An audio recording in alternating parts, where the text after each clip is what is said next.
So I've mentioned them a couple times already. Let's talk about these trigonometric functions. Now, when I deal with angles of rotation, we're used to, like, in right triangles we have a way of saying, like, we had that SOHCAHTOA, and we're going to talk about that probably, I think, very, very, not maybe not this lesson, but maybe the next one. Yeah, eventually we start talking about right triangle trigonometry. Um, in this one here, we use the sine, cosine, tan. We use, like, the right triangle as a reference. And again, that's why I don't know why Axler decided to put it in this format, because a lot of this stuff comes from the idea of the right triangle trigonometry. So I don't know why he decided to do the rotations first and kind of look at, them not being related, in the way we're used to seeing them. But that's what he did. When I look at, a right triangle superimposed on a graph like this with, and a point, that the terminal rate that passes through x comma y, for an angle t, then, the sine of t is going to be y over r. We know that as being the opposite over the hypotenuse, and we'll talk more about that when we get into right triangle notation. Not rotation, or right triangle notation, not the rotational notation. Say that fast 3 times. Cosine t is going to be x over r. Tangent is going to be y over x. Now, one thing I want to pay particular attention to, as I mentioned, tangent, and it might show up in the notes a little later here, is that, there's another there's another thing we're used to using as y over x, and that's slope. So a lot of times, if we're talking about a ray that's passing through the origin, the tangent is another way of representing a slope. It kind of gets into some ideas we talk about later, when we start talking about tangent functions being, something that we could use to measure slopes and vice versa. R, of course, would be calculated by doing the Pythagorean theorem on the x and y coordinates. Now, one of the things we want to pay attention to, because I mentioned before when we started talking about trigonometric functions, is that if I have angles that have the same reference angle, that the numeric parts of their sines, cosines, and tangents will be the same. Whether they're positive or negative are going to depend on their position. And that's because, essentially the x and the y, are positive or negative based on which quadrant you're talking about. R is a radius of rotation. It's a measurement from the center to an edge. It's always going to be positive. So whether you're talking about a unit circle or you're talking about a circle of any radius size. Um, so as we go through this, we want to keep in mind, okay, if we're looking at, like, sine, cosine, and tangent being defined these ways, when are they going to be positive? When are they going to be negative? And that sort of thing. So in this first example up here, and I said y over x is kind of reminiscent of slope here, the sine, cosine, and tangent are all positive because x, y, and r are all positive here. Okay? When I look at an angle between pi over 2 and pi, or between 90 degrees and 180 degrees, like I see in the lower left here,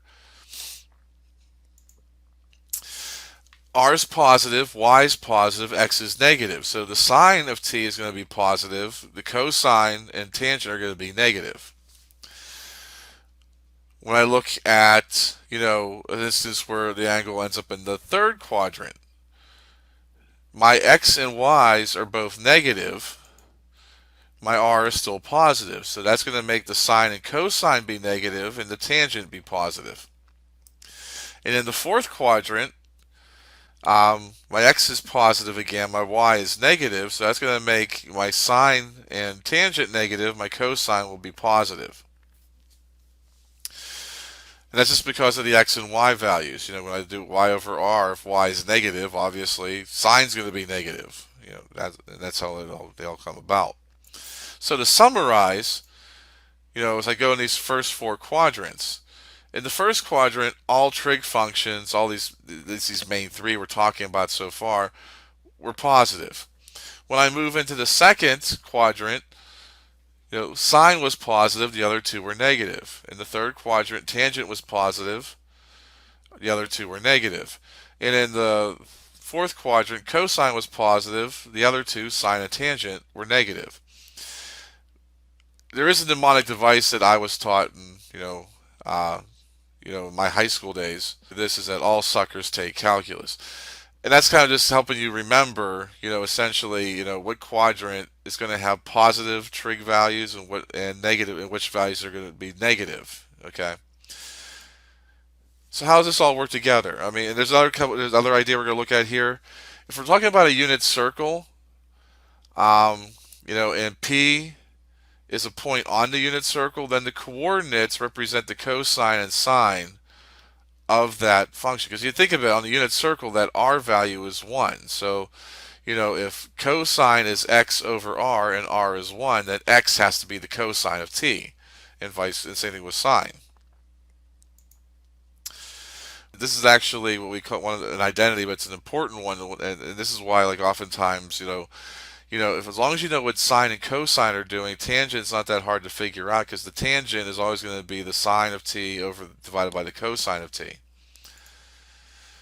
So let's look at our special right triangles again, and be able to identify this. Help us identify what the sine, cosines, and tangents of our angles are. Okay. So again, if I'm labeling them as I had before, when I look at the 30-degree angle, and I'm looking at these as being the result of unit circles. The sine of 30 degrees, that's going to be 1/2 over 1, which is 1/2. The cosine is going to be square root of 3 over 2 over 2, and the tangent is going to be 1 over the square root of 3. Because if I take 1/2 and divide it by square root of 3 over 2, I'm going to get 1 over the square root of 3, which if I rationalize the denominator is going to be square root of 3 over 3. Now, do I care if you write it as 1 over square root of 3? No. Does WebWork care? No. Just if you're comparing answers, if you're doing problems out of the textbook as practice and you're comparing answers, be aware that they're always going to rationalize the denominator. Along with that, if if you're looking at a test that has multiple choice items, which you will have some on the final eventually, not the next midterm, but the final.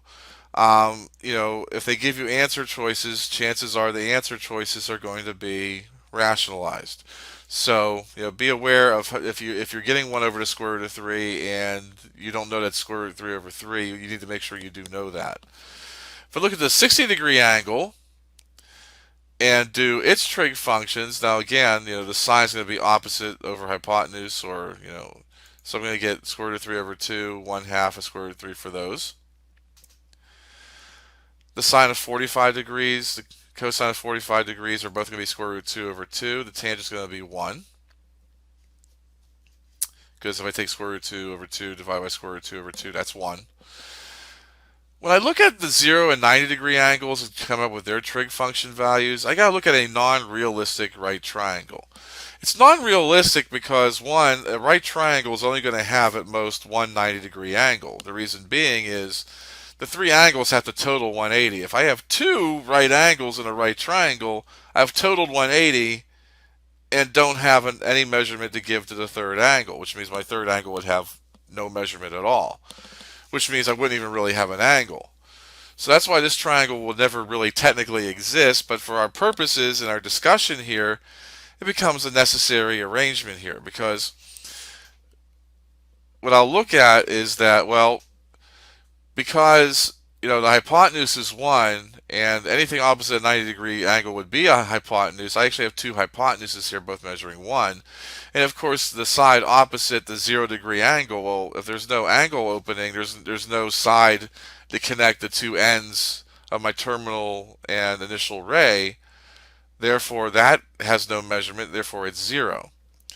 So when I do the sine of 0 opposite over hypotenuse, that's 0. When I do cosine, which is adjacent over hypotenuse, that's 1. When I do tangent of 0, that's 0. When I reverse and do the 90-degree angle, I'm going to get these as results. Now we're expected to know these. Okay. Expected to know these, inside and out, because these are things that you're going to be asked to recall in a moment's notice. So we've talked about these already. And eventually you want to be able to have yourself know the measurements of all of these angles here, because these are the same angles we had on that first diagram where we're talking about radian measurements. We want to be able to know the sine, cosine, and tangent values, as well as the other three trig functions, which we'll talk about next time. However, you don't have to memorize this entire table. If you know that purple region, what we just came up with in that previous slide, you know how you know which angles have the same reference angle, and you know how that premise of all suckers take calculus works. This becomes a much easier table to remember. Okay? Because, for instance, when I look at this table here, all the angles that are related to 30 degrees, 5 pi over 150, 210, and 330. Again, I know that because I could write each one of these in radian form, in simplest form, as some multiple of pi over 6. Because of that, the sine, cosine, and tangents are all going to have the same numeric values. Now, this is not their final values for all these, because remember, their locations are going to determine their signage. Like, for instance, 150 degrees is in the second quadrant. In the second quadrant, sines are positive, cosines and tangents are negative. So, in the third quadrant, where 210 degrees are, the sine and tangent are going to be, or sine and cosine are going to be negative, the tangent's going to be positive. And for the 330 degree angle, the sine and tangent are going to be negative, the cosine is going to be positive. So I can put these signages in, the negatives in the appropriate spots, based off of the location they are, which quadrant they're in. Same thing with the 45 degree angles and those related to it. 135, 225, 315. Each one of them can be written as some multiple of pi over 4 in lowest terms. So I have the exact same numbers here. Notice I'm not making it a point to rationalize all these denominators. Just be aware that 1 over the square root of 2 and square root of 2 over 2 are the same thing. But again, these are the numeric values. They're all going to share these numeric values. But again, the signages are going to be based off of what quadrant they're in. So again, this would be the final results for each one of them because of the quadrant they're in. Same thing with the 120 degree, 240, and 300 degree angles. They're all related to the 60 degree angle because they can all be written in radian form as a multiple of pi over 3 in lowest terms. And again, depending on which quadrant they're in, it's going to change the signage of several of these. The zeros, the ones related to 0 and 90 get a little tough because of the special right triangles you have to kind of pay attention to, and the fact that they do lie on axes. So when I look at these individually here, the 0 degree angle, the 180 degree angle, and the 360 degree angle are all related to each other. So I'm going to see 0, 1, and 0 in some form, except in the case of 180 degrees, the cosine is going to be a negative 1, and whereas when I look at the 270 degree angle, which is related to 90, I'm going to have a negative 1 in place of the 1 for the sine. 360 and 0 are going to have the exact same values across the board because they're coterminal.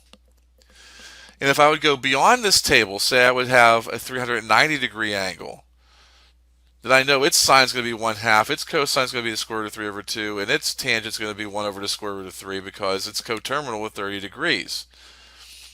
Or if I do like a negative 240 degrees, which is coterminal with 120 degrees, it's going to have the same sine, cosine, and tangent values. So angles that are related to these angles here, that might be more than a full circle away, they might have negative angle measurements. You can also use the same procedure to figure out what they are as well, just by knowing what's in that purple part of the box. As far as the cosecant, secant, and cotangent go, we'll talk about more of that in the next lesson, the next video lesson, because those are the other three trig functions.